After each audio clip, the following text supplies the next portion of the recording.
Been speaking to the great and the good of music over this past number of months, catching up each day and seeing how life is for all our musicians, entertainers, songwriters, singers, and the huge amount of people involved in Irish entertainment. I've got a gentleman now, a popular man he is, and a busy gentleman indeed he was up until the lockdown. Completed with his own one-man show, and he's based in Newry in County Down, and I'm delighted to say a big hello to Colin Harney. Colin, how are you doing? Hello, Jay. Thank you very much for having me on your show, and hello to all your listeners as well. Your many listeners, indeed. Thanks very much for giving me the opportunity to be on your show, indeed. A real pleasure. Now, Colin, you're one of the busy lads. You're playing, doing mainly social dancing, sort of around Monaghan, Louth, County Down, Armagh, all over the place. Yeah. I would go down as far as Kerry. I've played a number of gigs down in the Glen Eagles, and then I've done Mayo, County Mayo, and all round Castleblaney or whatever, wherever they want social dancing, and they're looking the one piece. I certainly would be playing there. But I have to say, I really, really enjoy it, and it's great to see people dancing to music that you're actually producing yourself. One of the things, I actually don't use backing tracks. I use it's all live, so I play keyboard, so it's all what you hear is, or what you see is what you get. But no, thank God it has been going really well this last year or so. Then.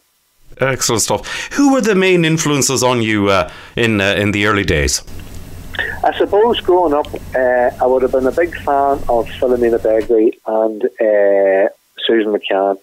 And I suppose later for the gentleman part of it, it would have been probably Charlie Pride, and I love Frank McCaffrey and Rolly Daniels. That sort of type of music then, you know. And Johnny Cash, well, I would have loved Johnny Cash. But I suppose that's really where the influence really started. I remember always sitting out in my father's car. He had one of the old Ford Escorts, Jerry. And do you remember the big 8-tracks? I do indeed, very well. I remember the big 8-tracks. And there was one, there was a cassette that he had of Philomena Begley.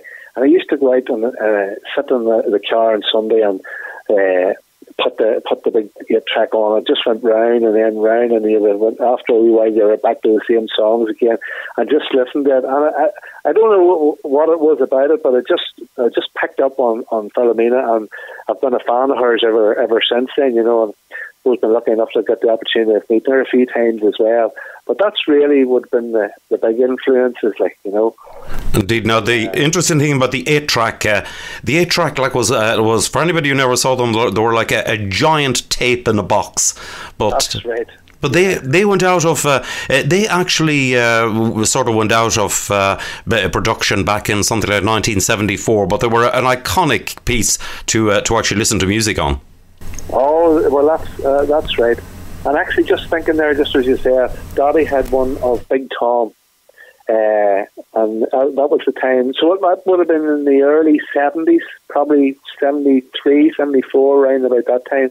And I always remember he had that one, Gentle Mother was on it. That was Big Tom's big hit at the time, like, you know. So it's that sort of, that type of Irish country music and a wee bit of American stuff, but it was mostly Irish country music that I would have listened to then, you know, and just really enjoyed. Indeed. Now, since the lockdown, you know, fair play to you. You've you got your act together, and you got up on doing live shows on Facebook, which are going down an absolute storm. Well, thanks very much, Jay. Yeah, I mean, it was by sheer accident. I was asked to do one of the shows, and I had never done anything like that before. So I done it on the first night. You know, I was very nervous, trying to see and make sure everything was working. But trial and error, we got the sound all sorted out and how to set up the video and all the rest of it. But I do 2 regular shows now. It's become regular, and I have sort of a fan base that constantly will tune in. And it's every Wednesday night from 7 o'clock to 8:30, and then every Sunday from 3 o'clock to 4:30. But it has really taken off, Jay, and not alone the amount of listeners, but where they're listening from as well. It can be scary. Like, you know, you're 1 minute you're getting a request in from somebody saying Ballymena or Newry or there, and the next it's Scotland or England or as far away as a regular listener in Newfoundland, and another one in Pakistan who would be a regular listener, like, you know, so sending in requests and whatever. So it's scary how far you can reach in the world. It has made the world a much smaller place, you know, so that but thankfully the figures that the amount of people that's listening has just been great, like, you know, and thankfully it continues to go. After each show, you know, maybe somebody send friend requests in, and there's a lot of people there would be holding watch parties then for their friends to listen in as well. So it's just opened up a whole new ball game as well. And I suppose it's a way for me to still get, because I've been fairly new to the scene, of getting my name out there, Jay, you know. So it's been very positive so far, anyway, thank God. That is excellent, and it does. You were just saying, you know, I've realised a while back here with the Irish radio that you know, when you see where people are listening, it is quite literally all over the world, and it's truly astounding. One thing about us Irish with our music is it does travel. It does, and they love the old stuff. I mean, I would do a lot of the show band songs, so and I say it's all live. One piece I produce the music on the keyboard, and what as man says, what you see is what you get. But they still want the old favourites, the Big Tom, Joe Dolan, you know, the Blackbird of My Heart, all the old favourites, you know, the Candy Store, all that, and that's something that I love doing as well. You know, I wouldn't be. Now I would still play. Let's say the new releases from the artists. I mean, if Michael English or Derek Ryan or something bring out a new song and I see it's popular, you know, yes, I will learn that. But you constantly see people are going back to the older stuff that they know and that they've been brought up with, and going to the dances then, you know, and they just love to hear the old favourites, like, you know. And it's great to play it, like, you know. So I just love doing what I'm doing at the minute. That is excellent, and it's brilliant because you know, one of the things which you particularly always say this to singers and entertainers. One of the things that you must miss greatly is actually going out to play for people and meeting people.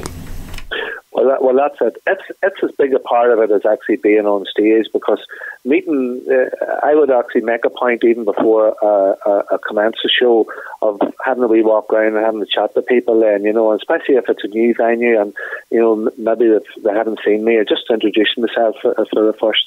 And then afterwards, you'll have people coming up to you, maybe buying CDs or whatever, or just chatting to you about the music in general. And the friends that I have made in the music business since you know, started, as I say, only recently started. I'm only doing it about 8 years or so, and really suppose got really into social dances this last 3 years, like, you know. But the amount of people and friends that you have made is just it's great. Like, I have to say, it really is. It's great. It's so different to what I had done in my normal 9-to-5 job, and the meeting the people and the friends that you have now, and the common interests that you have, be it music, is it's just great. It's a different world out there, like, you know. So, and I have to say, I really do miss that at the minute, because yes, while the Facebook thing is going well, you don't get that personal interaction, you know, and talking to people and watching them dancing and all the rest of it, which is great. It's great to be able to sit on the stage knowing that the music that you're producing and you're singing and people are actually dancing to it, like, you know, that is a great feeling for an artist then, you know, to look down there. And it must be fantastic for, like, the Nathan Carters and the Michael Englishes to look down to see a packed hall, you know, or they do a concert outside and the the packed streets or whatever, there must be some buzz, because I know what it's like with, you know, a smallish crowd, but what them boys must be getting is unbelievable, like, you know. But hopefully it'll come back again, Jerry. Hopefully, you know, sooner rather than later we'll get the live gigs back again with the help of God. Fingers crossed. Now, you've also recorded a couple of albums and a single as well.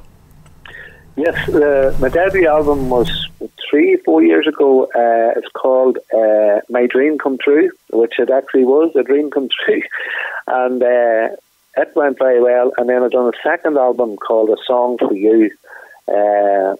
And it's been going fairly well as well. And people like yourself, Jerry, giving me the airplay and selecting various songs off it. And then I done a new single. It's actually an original song. It was written by a gentleman called Vincent Sawyer, whose brother actually wrote the song There's Always a Fire in the Kitchen. You'll be familiar with that one? Yes. He wrote it's a show band number. It's called We're Going to Have a Good Time Tonight. And I have to say it's really went down well at the dances, and a lot of the